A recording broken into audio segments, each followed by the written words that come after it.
పైన privilege motion అంట. ఎట్లా అధ్యక్ష? మీరు అడిగారు అప్పులు ఎన్ని చాలా స్పష్టంగా మేమేం దాచుకోలేదు అధ్యక్ష. అప్పులు తీసుకునే ప్రతిదీ ఆర్బీఐ ద్వారా బ్యాంకు ద్వారా నిక్కచ్చిగా స్పష్టంగా ఉంటుంది అధ్యక్ష. ఆ స్పష్టంగా ఉన్న కాగితాన్ని వాళ్ళ మేము దాయలే. వాళ్ళు ప్రతి సందర్భంలో 7 లక్షల పైన అప్పు ఉందనేది ఏది మీరు కార్పొరేషన్ గ్యారంటీస్ వాటిని ఎప్పుడు కలిపి చెప్పలే. కానీ వాళ్ళు మేము చెప్పామే, దాచుకోలేదు కదా. మీలాగా సభను తప్పుగా పట్టించే మీరు ఎప్పుడు చెప్పలేదు. 7 లక్షల పైబడి ఉన్న మాట దాచిపెట్టారు మీరు. మేము ఇవాళ దాని నువ్వు ప్రశ్న అడిగితే స్పష్టంగా ప్రశ్న సమాధానం చెప్పాం. దీనిపైన చర్చ కావాలని ఫైన్ రెడీ మేము. Sir one minute Harish Rao గారు, మీరు అడిగిన ప్రశ్నకు కరెక్ట్గా మీరు అడిగితే ఈ డైవర్షన్స్ కావు. ఈ డైవర్షన్స్ అయితే 1 అవర్ లోపల నీకు 10 క్వశ్చన్స్ ఏడాగా కంప్లీట్ అవుతాయి. దయచేసి మీరు వేరే దానికి పోకుండా క్వశ్చన్కు సంబంధిత ప్రశ్నలే అడగండి మీరు దయచేసి ప్లీజ్. హరీష్ రావు గారు. స్పీకర్ సార్, మాకు మాత్రమే నీతులు చెప్తారు, అటువైపు ఎందుకు చెప్పారు సార్? అదే మీరు ఇప్పుడు వారు మొత్తం రాజకీయ ఉపన్యాసం చేయొచ్చు, రాజకీయం అంతా మాట్లాడొచ్చు. నేను I was confined to the subject sir. నేను డీవియేట్ కాలేదు. దయచేసి మీరు మా హక్కులను కాపాడాలి సార్. ఇక్కడ వికారాబాద్ ప్రజలు కూడా చూస్తున్నారు సార్, మా హక్కులు కాపాడాలి సార్. మీరు ఇక్కడ స్టార్ట్ అయితే అధ్యక్ష. స్పీకర్ సార్, మీరు ఒక విషయాన్ని క్లారిఫై చేయాలి. ఆ రకంగా శాసించడం కరెక్ట్ కాదు సార్. అధ్యక్ష, నాకు హరీష్ రావు గారి మీద చాలా హరీష్ రావు గారి మీద చాలా గౌరవం ఉంది అధ్యక్ష. వారు సీనియర్ సభ్యులు, గతంలో 10 ఏళ్ళు ఉన్నారు, అంతకుముందు కూడా ఉమ్మడి రాష్ట్రంలో ఉన్నారు, ఇప్పుడు కూడా ఉన్నారు అధ్యక్ష. వారు మాట్లాడితే పదే అసలు సభాపతి అన్నా సభా స్థానం అన్నా గౌరవం లేకుండా వాళ్ళు మాట్లాడుతుంటే ఎట్లా అధ్యక్ష? నిన్న అధ్యక్ష నేను చూశాను బీఎస్సీ సమావేశం జరిగేటప్పుడు అధ్యక్ష వీళ్ళు చేసింది ఏంది, బీఎస్సీ సమావేశం జరిగే నిన్న కూడా నిరసన చెప్పారు అధ్యక్ష. నేను అందుకే చెప్తాను, బీఎస్సీ సమావేశం జరుగుతూ ఉంది. 10 ఏళ్ళు బీఎస్సీలో ఏం చేశావు అధ్యక్ష? మీకు సభకి రాష్ట్ర ప్రజలు కూడా తెలియదు. ఏం చేశావు అధ్యక్ష? బిజినెస్ సభలో ఏం బిజినెస్ జరగాలనేది అధ్యక్ష సభలో ఏం బిజినెస్ జరగాలో ఎన్ని రోజులు జరగాలనేది పైన సభాపతి స్థానంలో ఉన్నటువంటి పోచారం శ్రీనివాస్ రెడ్డి గారు అక్కడ కూర్చునేవాళ్ళు, అవతల నుంచి మీరు వచ్చేవాళ్ళు, యువతల నుంచి సిఎల్పి నాయకుడిగా ప్రతిపక్ష నాయకుడిగా నేను కూడా ఆ బీఎస్సీ మీటింగ్లో ఉన్నాను. ప్రతి సందర్భంలో ప్రభుత్వ పరంగా ముందుగా ప్రతిపక్షాలు అడిగి మీరు ఏం చెప్పాలనుకుంటారో ఎన్ని రోజులు కావాలి మేము చెప్పేవాళ్ళం.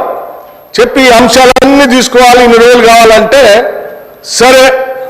అప్పుడు గౌరవ ముఖ్యమంత్రి గారు చంద్రశేఖరరావు గారు కానీ లేకపోతే వారి తరఫున హరీష్ రావు గారు కానీ వచ్చేవాడు. వచ్చి వాళ్ళు ఏం చెప్పేవాళ్ళు అధ్యక్ష? రైట్, చాలా సంతోషం, మీరు ప్రతిపక్ష పార్టీగా మీరు ఏ అంశాలు తీసుకోవాలనుకుంటున్నారో అంశాలన్నింటినీ గౌరవ సభాపతి గారికి ఇవ్వండి, ఎన్ని రోజులు నడపాలనుకుంటున్నారో అన్ని రోజులు కూడా రాసివ్వండి, మేము కూడా అంశాలన్నీ రాసిస్తాం. మిగతా ప్రతిపక్షాలకు సంబంధించిన వాళ్ళు అందరూ వారికి ఇచ్చిన తర్వాత వారు పరిశీలన చేసి ఏ అంశాలు తీసుకోవాలి, ఎన్ని రోజులు నడపాలని నిర్ణయం చేస్తారు. సభాపతి గారికి ఒప్పచెప్తామని లేచి వచ్చేవాళ్ళం. లేదు నేను ఎక్కడ చెప్పాలంటే లేదు, అట్లా కరెక్ట్ కాదు, సభాపతి గారు రాసిచ్చాం, వారే నిర్ణయం చేస్తారు, మనం అంతా సభ వారు చెప్పినట్టు నడవాలని ఫైన్ అని చెప్పి 10 ఏళ్ళు అదే నడిపాం అధ్యక్ష. కానీ నిన్న మాత్రం ప్రసాద్ కుమార్ గారు సభాపతి స్థానంలో ఉంది, మేము కూడా అదే ప్రొసీజర్ని ఫాలో అవుదాం, మీరు రాసివ్వండి మేము రాసిస్తాం అంటే ఇప్పుడు ప్రసాద్ కుమార్ గారు సభాపతి గారు నిర్ణయం చేయడానికి మీరు ఇప్పుడే చెప్పాలను. అధ్యక్ష, సభాపతి స్థానం అప్పుడు అదే ఇప్పుడు అదే. అప్పుడు పోచారం శ్రీనివాస్ రెడ్డి గారు ఉన్నారు, ఇప్పుడు ప్రసాద్ కుమార్ గారు ఉన్నారు. సభాపతి స్థానం ఏం మారలేదు అధ్యక్ష, మనుషులు మాత్రమే మారారు. పోచారం శ్రీనివాస్ రెడ్డి గారు ఉన్నప్పుడు ఏ నిబంధనలు అయితే పాటిస్తున్నామో ప్రసాద్ కుమార్ గారు ఉన్నప్పుడు కూడా అదే నిబంధనలు పాటించాలి కదా. ఎందుకు మీరు దాన్ని వదిలేసి లేచి బీఎస్సీలో సభాపతిని మొత్తం అందరిని అవమానించే కాగితాలు బయటకు వెళ్తారు అధ్యక్ష? ఇదే సభాపతి స్థానానికి మీరు ఇచ్చే గౌరవం? ప్రసాద్ కుమార్ గారు స్పీకర్ కాదా? మనం 10 ఏళ్ళు పాటించింది మనం ఎందుకు పాటించట్లే? మాట్లాడితే లేచి సభాపతి మీద అటాక్ చేయడం కోసం ప్రయత్నం చేస్తారు. ఇది కరెక్ట్ కాదు అధ్యక్ష. సభాపతి మీరు పదే పదే బతిలాడారు అధ్యక్ష. కూర్చోండి దయచేసి ఆ ప్లే కార్డ్స్ పట్టుకొని రావటం కరెక్ట్ కాదు. అవన్నీ మా మార్షల్స్కి హ్యాండ్ ఓవర్ చేయండి. నా దగ్గర తీసుకొని వస్తారంటే హ్యాండ్ ఓవర్ చేయకపోగా ఆ కాగితాలన్నీ పట్టుకొని ఏడుకు వచ్చేది ఆ సభాపతి స్థానం మీద ఎగరటానికి పోతా ఉన్నారు హరీష్ రావు గారు. ఎక్కడ నియమ అధ్యక్ష ఇది కరెక్ట్ కాదు అధ్యక్ష. సభాపతి స్థానంలో ఉన్నటువంటి మిమ్మల్ని సభలో ఉన్నటువంటి వాళ్ళందరూ గౌరవించాల్సిందే.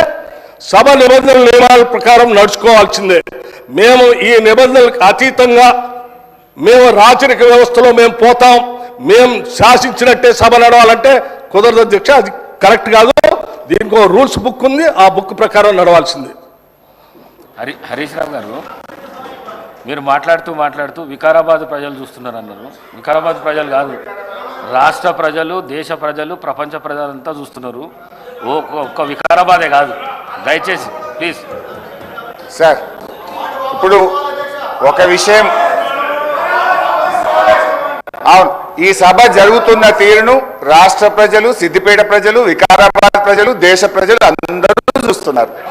సభలో జరుగుతున్న తీరును ప్రజలు గమనిస్తున్నారు. రైట్. అధ్యక్ష, గౌరవ డిప్యూటీ స్పీకర్ గారు, గతంలో సభ ఎట్లా జరిగింది, ఇప్పుడు ఎట్లా జరిగింది అని ఒక్క నిమిషం. I'm quoting rules book. Deputy CM, అదే సారీ, సీఎం అవుతారేమో ఫ్యూచర్లో, మంచిదే కదా. We want him to become a CM. అయితే అధ్యక్ష గారు, మీరు మాట్లాడుతూ డిప్యూటీ స్పీకర్ అన్నారు. డిప్యూటీ స్పీకర్ కాదు, డిప్యూటీ సీఎం. ఓకే, గౌరవ డిప్యూటీ సీఎం గారు, ఇంతకుముందు వారు డిప్యూటీ స్పీకర్ గా పనిచేసినారు. మాకు పాత మిత్రబంధం ఉంది వారికి నాకు. అయితే అధ్యక్ష గౌరవ డిప్యూటీ స్పీకర్ గారు, డిప్యూటీ సీఎం గారు గతంలో ఇప్పుడు ఉన్న రూల్స్ గురించి మాట్లాడారు. I'm quoting rules book sir, assembly rules book, page number 86, paragraph number 232(2), public accounts committee గురించి. The committee shall have the power to indicate in the proposed time table the different hours at which the various stages of bills and other business shall be completed. అంటే BAC కమిటీకి power ఉంది. Shall, అక్కడ ఏమన్నది, shell have the power అని స్పష్టంగా చెప్పిండ్రు. బిఏసిలో ఏ బిల్లులు పెట్టాలి, ఎప్పుడు పెట్టాలని చర్చించిన తర్వాతనే పెట్టాలని రూల్స్ బుక్ చెప్తుంది. నిన్న నేను రూమ్ లో కూడా మీ ముందు చెప్పింది కూడా నేను, సార్ బిల్లులు మాకు బిఏసీలో చర్చించకుండానే 2 బిల్లులు సభలో ప్రవేశపెట్టారు, ఇది తప్పు అని నేను రూల్స్ బుక్ ఆధారంగా మాట్లాడినా.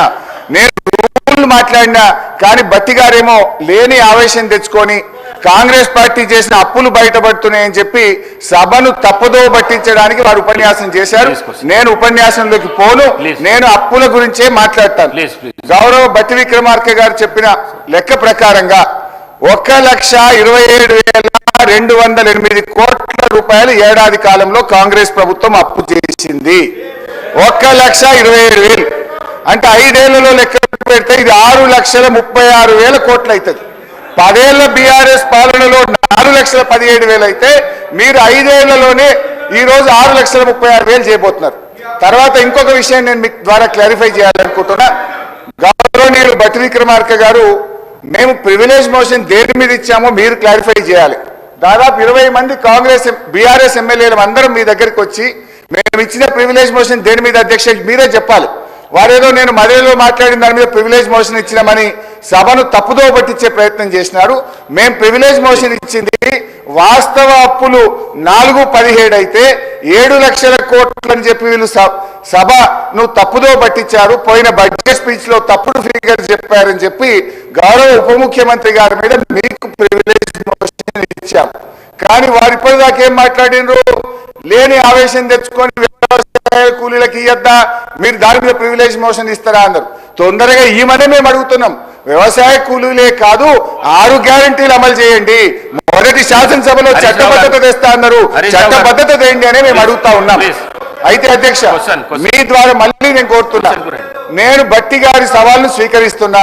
ప్రివిలేజ్ మోషన్ అప్పుల మీద తప్పుడు ప్రచారం మీద మీకు ఇచ్చాము, దాన్ని ఈ శాసనసభలోనే అలో చేయండి. వీలైతే సభా కార్యక్రమాలు సస్పెండ్ చేసి ఇప్పుడే దాని మీద చర్చ పెట్టినా మాట్లాడడానికి మేము సిద్ధంగా ఉన్నాం. లేదు మీ కన్వీనియన్స్ ప్రకారంగా ఈ సమావేశాలు ముగిసే లోపు అప్పుల మీద మీరు చర్చ పెట్టండి, వాస్తవాలు రాష్ట్ర ప్రజలకు తెలవాల్సినటువంటి అవసరం ఉంది. దయచేసి మా ప్రివిలేజ్ మోషన్ మీరు అలో చేయాలని చెప్పి మిమ్మల్ని కోరుతా ఉన్నాం.